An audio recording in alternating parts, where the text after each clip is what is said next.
ലോക mixed martial arts ചാമ്പ്യൻഷിപ്പിൽ പങ്കെടുക്കുന്ന ഇന്ത്യൻ ടീം അംഗങ്ങളുടെ പരിശീലനം ബംഗളൂരുവിൽ പുരോഗമിക്കുകയാണ്. 7 മലയാളികളാണ് ഇന്ത്യൻ സംഘത്തിലുള്ളത്.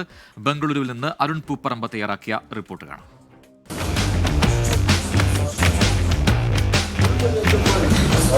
മുപ്പത്തിരണ്ടംഗ ഇന്ത്യൻ ടീമാണ് വേൾഡ് ചാമ്പ്യൻഷിപ്പിന് പങ്കെടുക്കാൻ ഒരുങ്ങുന്നത്. അതിൽ 7 മലയാളികളുമുണ്ട്. ഈ ടീമിനെ പരിശീലിപ്പിക്കുന്ന കോച്ചും ഒരു മലയാളിയാണ്. അബ്ദുൾ മുനീർ എന്നാണ് പേര്. അപ്പം അദ്ദേഹം നമ്മോടൊപ്പം ചേരുകയാണ്. എന്താണ് ടീമിൻ്റെ ആകെ ഒരു പ്രതീക്ഷ? നമ്മുടെ നാഷണൽ ചാമ്പ്യൻഷിപ്പിൽ നമ്മൾ സെലക്ട് ചെയ്ത ഫൈറ്റേഴ്സ് എന്ന് പറഞ്ഞാൽ വളരെ സ്ട്രോങ് ആയിട്ടുള്ള ഫൈറ്റേഴ്സാണ്. ഇൻ്റർനാഷണൽ പ്ലാറ്റ്ഫോമിൽ ഏറ്റവും നന്നായി പെർഫോം ചെയ്യാൻ പറ്റുന്ന അതേ പെർഫോം നമുക്ക് ഇവിടെ തന്നെ കാണാം. വളരെ ഹാർഡ് വർക്ക് ചെയ്യുന്ന വളരെ സ്ട്രോങ് ആയി കണ്ടീഷൻഡ് ആയിട്ടുള്ള ഫൈറ്റേഴ്സാണ് നമ്മുടെ ഇന്ത്യയെ റെപ്രസെൻറ്റേറ്റ് ചെയ്യുന്നത്. അതിൽ ഒരു കോച്ച് എന്നുള്ളത് എനിക്കും വളരെ സന്തോഷവും അഭിമാനമുണ്ട്.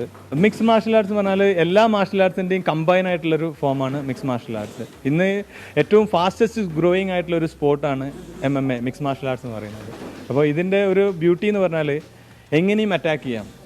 സെർട്ടൻ റൂൾസ് ഉണ്ട്. നമ്മൾക്ക് കടിക്കാൻ പറ്റില്ല, മാന്താൻ പറ്റില്ല, അല്ലെങ്കിൽ ഗ്രോയിങ്ങിന് ബാക്കിൽ അടിക്കാൻ പറ്റില്ല. അല്ലാതെ നമുക്ക് എല്ലാ രീതിയിലുള്ള അറ്റാക്കും ചെയ്യാം. താമസിയാതെ ഒളിമ്പിക് അംഗീകരിക്കും എന്നുള്ളൊരു അതിൽ തന്നെയാണ്. കാരണം ഇതിൻ്റെ ഇൻ്റർനാഷണൽ ബോഡീസ് ആ രീതിയിലുള്ള നീക്കങ്ങൾ തുടങ്ങിയിട്ട് കാലങ്ങളായി. ഇപ്പോൾ അത് ഏകദേശം ഒരു 80% ആയി എന്നുള്ള രീതിയിലാണ് ഇപ്പോൾ MMA എന്ന് പറയുന്ന സ്പോർട്സ് ഉള്ളത്.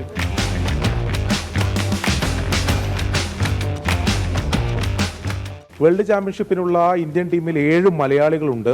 ആ മലയാളികളാണ് നമ്മോടൊപ്പം ഈ ചേരുന്നത്. ഇപ്പം എന്താണ് പ്രതീക്ഷ? വേൾഡ് ചാമ്പ്യൻഷിപ്പ് ഇതിപ്പം 5-ാം തീയതിയായി. റെഡിയാണ്, പ്രിപ്പയർഡാണ്. പ്രാവശ്യം ഗോൾഡ് വാങ്ങും. ഇൻഷാ അല്ലാഹ്, ലെറ്റ്സ് ഡു ദിസ്.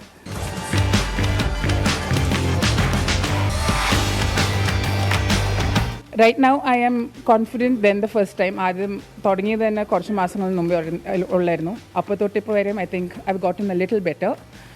And ഇവരുടെ സപ്പോർട്ടും കൊണ്ട് I think I will do something there. I will make my mark there. വളരെ പ്രതീക്ഷയോടെയാണ് ഇന്ത്യൻ ടീം വേൾഡ് ചാമ്പ്യൻഷിപ്പിനായി പോകുന്നത്. എന്നാൽ ഒളിമ്പിക് ഇനമല്ലാത്തത് കൊണ്ട് ഔദ്യോഗിക സംവിധാനങ്ങളുടെ വേണ്ടത്ര പ്രചോദനം ലഭിക്കുന്നില്ല എന്ന പരാതി ഇവർക്കുണ്ട്. ബംഗളൂരുവിൽ നിന്ന് ഷജിൽ ഗുരുവായൂരിനൊപ്പം അരുൺ പൂപ്പറമ്പ, 24.